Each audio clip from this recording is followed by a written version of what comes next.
How is it going, guys, and welcome back to another episode here on my YouTube channel with some pot limit OMA content.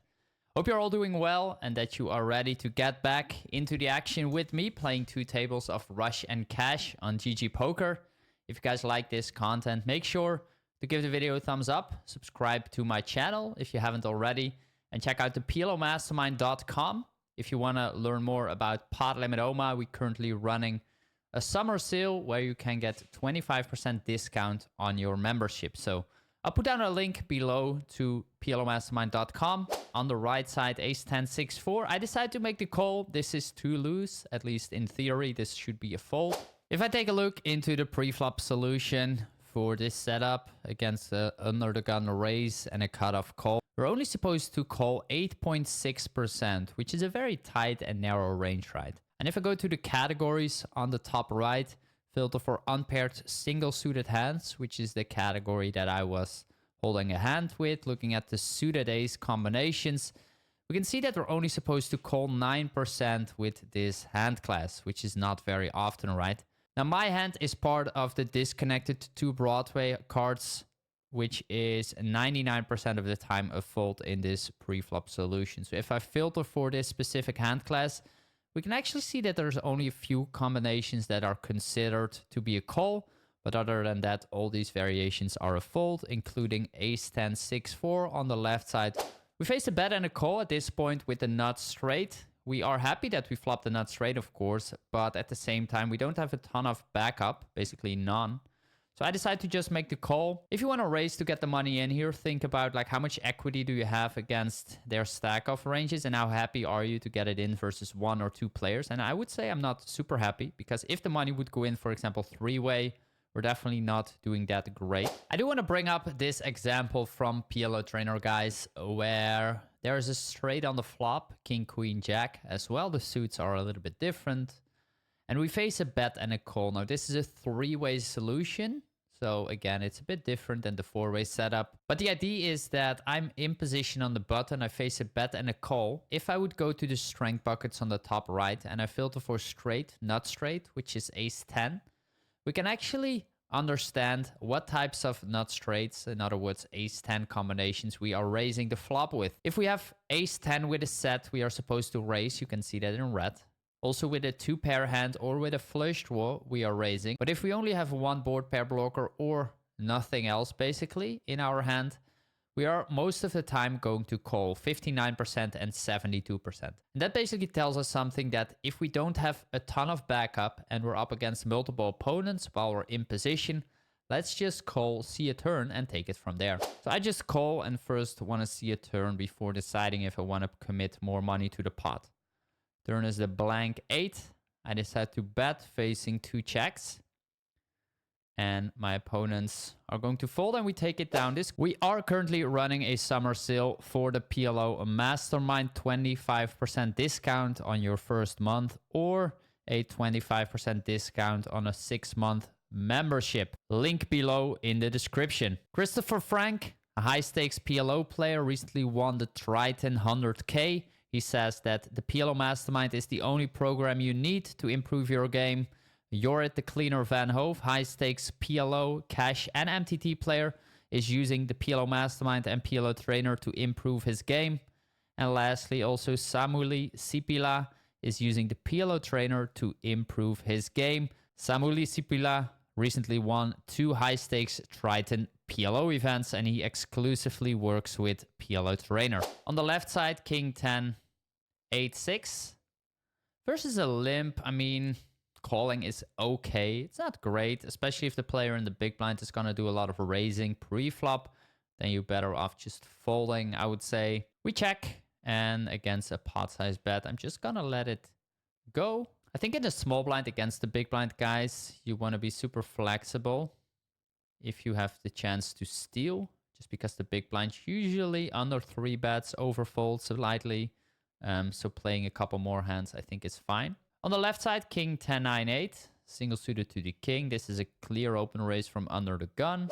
Let's actually take a brief look into PLO Trainer, whether or not this statement, whether king 10, 9, 8 single suited, is such a clear open raise from under the gun. The answer is yes. This hand is an open raise. We are winning 0.09 or 0.08 big blind, basically per open raise, depending on the exact suit. So open raising with this combination is fine. Always keep in mind that in reality, the EV can increase or decrease depending on how your opponents at the table are playing. If I would have the 10-eye suit only, for example, I do end up folding. But with the king-eye suit, this is definitely good enough to open raise. King Jack 10 deuce on the right side. This will also be a hand that I'm coming in for a steal with. On the left side, kind of interesting, like a 5-way flop. Goes check, check. And then on the turn, we face a half pot size bet, or a little bit more, actually, 2/3. And with my two blockers blocking the 9 and the 8, against this sizing from the small blind, I think raising can be okay. Like, we will have some strong hands here, like 9-9, 8-8, that we want to raise with, I would say, to get more money in against the small blind, because stacks are still quite deep. And that allows me to have some bluffs. And obviously blocking the 9 and the 8 together is the best combination to pick this from. A little bit tricky with the players on my left still, but I think because the flop went check, check by 5 players, their ranges probably are quite weak. The player who bets out on the turn folds and we take it down, which is nice. Queen 4 deuce on the left side in the meantime will be a fold. This is not strong enough of a hand to open raise with if I would have the chance to. King 10-8 of course is on the right side. Clear open raise, great hand. Face a call and a squeeze. This is kind of interesting. Like against the squeezing range, especially if the squeezing range is somewhat tight. We're not doing that great. Like his VPIP is 41, but his 3-betting range is kind of tight. I decided to fold.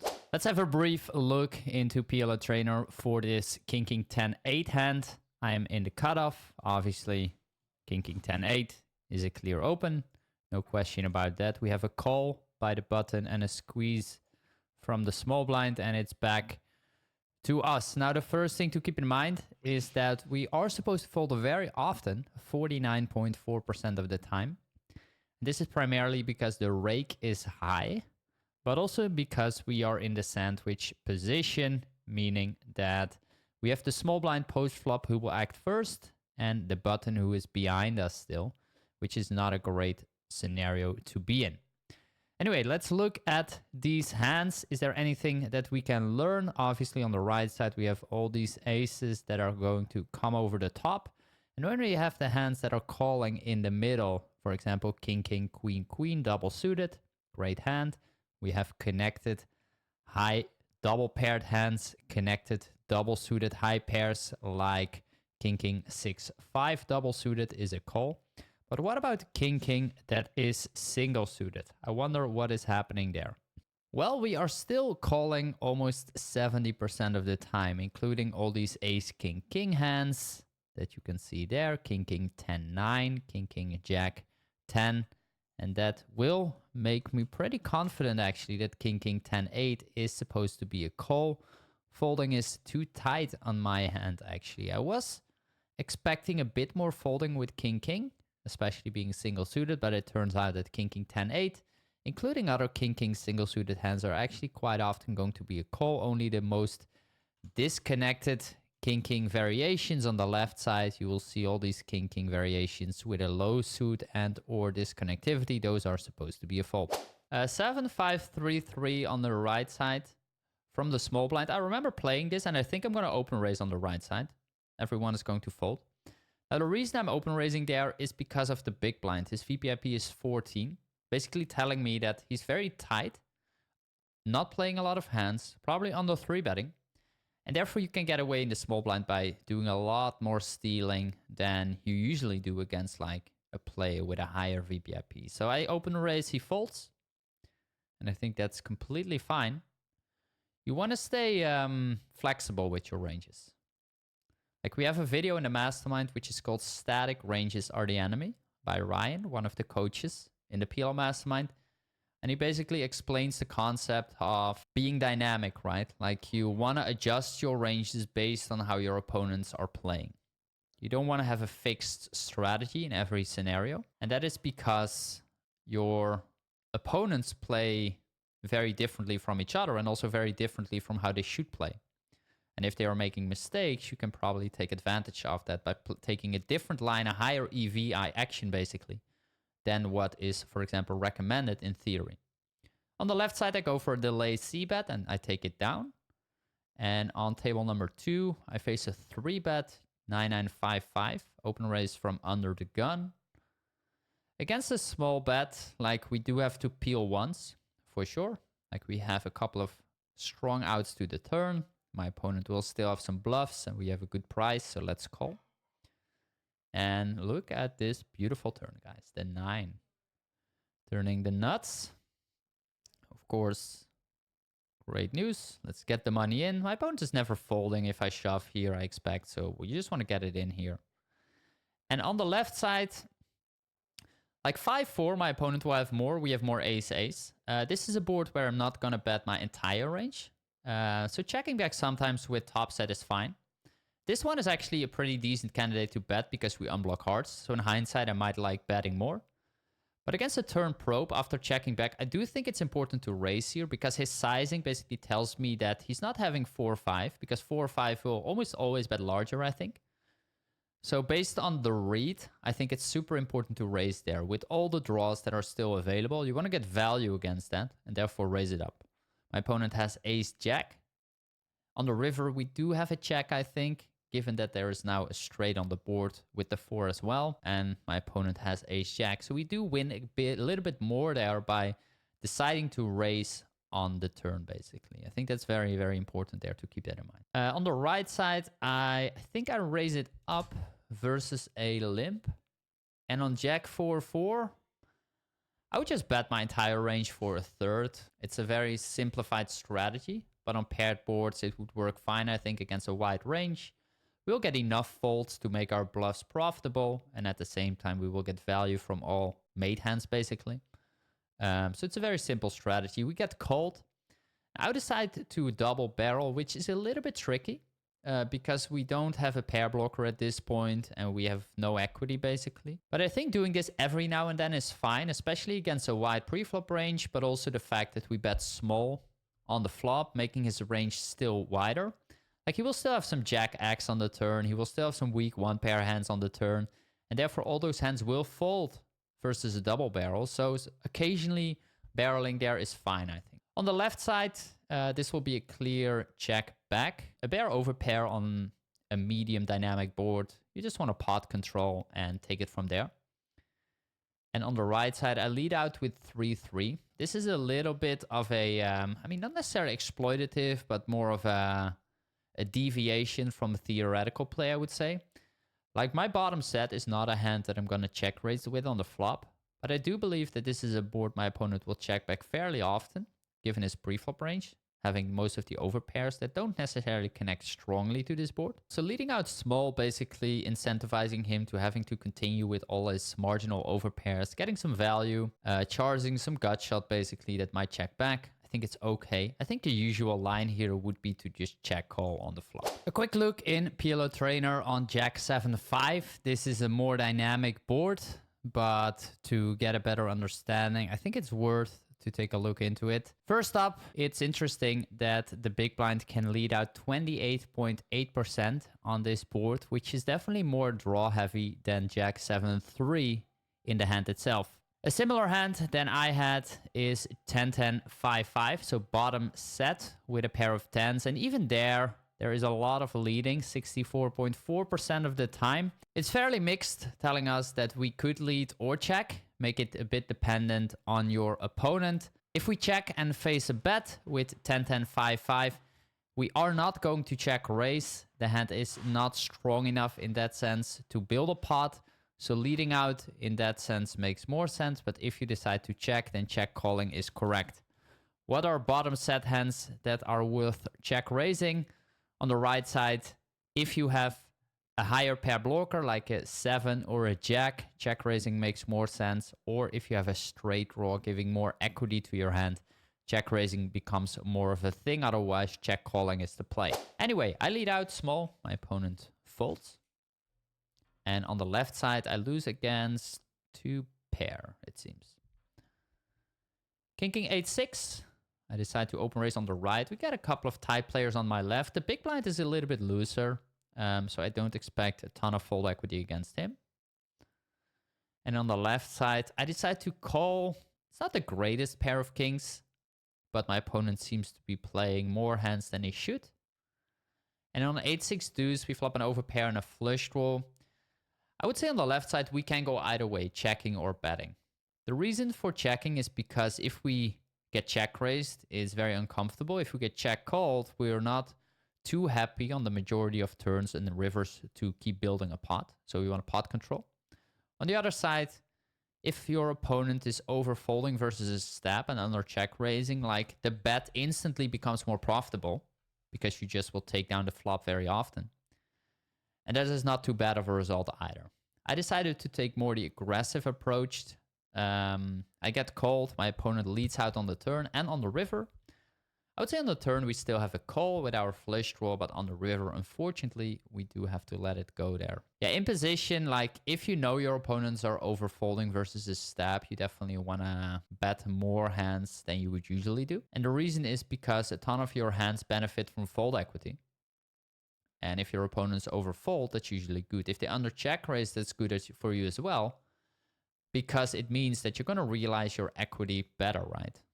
You will see a turn if you get called, a river more often, which is all good. On the left side, flop goes check, check after defending pre-flop, and on the turn I have a very easy stab. No showdown value, but we do pick up equity with the open-ender. So let's just bet it and try to fold out our opponent, which is what happens. Check-back ranges are usually quite capped by the majority of players, which you can take advantage of by being more aggressive on future streets. Picking up aces on the left side. And on the right side, a 3-bet 6-6 3-3 double suited. Middle position versus under the gun. We are supposed to 3-bet 5.4%, which is a very tight range. Now looking into the double paired, double suited variations, there is a 41% 3-bet frequency. All double suited, double paired aces, of course, are being a 3-bet. Then 24% of the time, king, up to 10-10, double paired, double suited. And the connected non-Broadway double paired, double suited hands are being 3-bet at a 61% frequency. I'm gonna open up this hand class and see whether 6-6 3-3 is in there. And I already see the hand. On the right side, we have the most connected ones, 9-9-8-8 double suited, all the way down to 7-7-5-5 double suited. But in the middle, we see the variations that are supposed to be a call, including 6-6, 3-3 double suited. In other words, we're looking for double paired, double suited hands with only one gap in there that are strong enough to 3-bet. Let's take a look into the EV difference, which is actually very marginal, 0.05. So the EV difference between calling and 3-betting is not super large, making the 3-bet not a huge mistake, but still something to pay attention to, especially if your opponents are under folding versus a 3-bet, then the value of this 3-bet decreases. In other words, calling probably would have been better.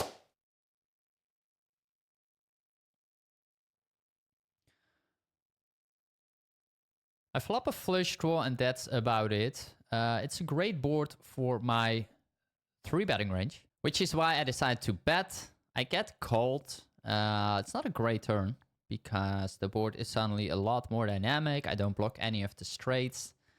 So at this point, I do just want to check back and take it from there. Kind of interesting river on the right side pairing the board. We have basically no showdown value at this point, but we do have a ton of great hands. We do have a lot of ace-ace that will play the same way basically. Therefore, we need to find bluffs. And I think this is not too bad of a hand because we unblock all the straights that might call on the flop or straight draws on the flop, then make a straight on the turn, but have a very uncomfortable decision. Also, 2 flush draws missed, making it more likely he was on a draw that still has some sort of value better than 6-6. So I think betting the river is the way to go here. Again, we have so many value hands that we need to find bluffs, and therefore I think betting this one is also okay. On the left side, let's go back a little bit here because we open raise ace, ace, jack, deuce in the cutoff. On the flop, betting is tempting. but I think checking is still the right play. Given that there are not that many turns, we're happy to continuously build a pot. So I think checking and pot controlling is okay. Now on the turn, it becomes more tricky or more interesting, I would say, because we now block ace king with our aces. And our showdown value definitely drops because there are now a lot of straights out there, some two pairs. So turning the hand into a bluff on the turn is okay, I think. Now on the river, I'm not sure how much I like this bet. And the reason is because a lot of my flushes, I would have already bet on the flop if they were like high flush draws. Basically, therefore, like I don't have that many high flushes in my range, I would say, which would go for a large bet on the river. So I'm not sure how credible the story is. That being said, there are still some nut flush draws on the flop that I check back, or king high flush draws, for example, that will play the same way. So it's a little bit close. Now, the thing is that if I bet, I'm really trying to fold out like a king high straight or a queen high straight or a two pair hand. And all those hands are still by a large chunk in my opponent's range given the way he plays. Like he's not going to lead out on the turn with two pairs very often. He's not going to lead out on the turn or check raise with a hand like king nine or the queen high straight if he has 9-8. And therefore, like, I think it's also okay-ish in that sense to turn my hand into a bluff and lead and pot bet the river, basically. So it's a little bit tricky. Let me know, guys, what you think down in the chat. If you would have played the hand the same or differently. Definitely a little bit exploitative to going that aggressive. Usually you want to do it with a hard blocker, I would say. King, queen, jack, 8, double suited. Beautiful hand. And the small blind will make the call. And the flop is 10-9-7. So we flopped a nut straight with a redraw, but we don't have a flush draw or a backdoor flush draw. Now, usually this is a pretty good board for the small blind, but his pre-flop range is very wide, making the board not that great for him and better for myself, I would say. Still, I decide to check back, which is a little bit questionable, I would say, given the pre-flop ranges. So betting the flop is fine. I think in theory it's a clear check back, or at least a hand that we can consider to checking back on the flop. As played, he leads out on the turn. We raise. We now have the nut straight still, but there are a ton of draws and only one card to come. So I think we want to charge those draws, get value. And my opponent ends up having top set on the turn, which he calls a raise with, and we take down the pot. And that's gonna wrap it up for this episode, guys. Hope you enjoyed this one. If you guys like the content, make sure to give the video a thumbs up, subscribe to my channel, and check out PLOmastermind.com if you want to learn more about pot limit. Guys, catch you guys in the next one.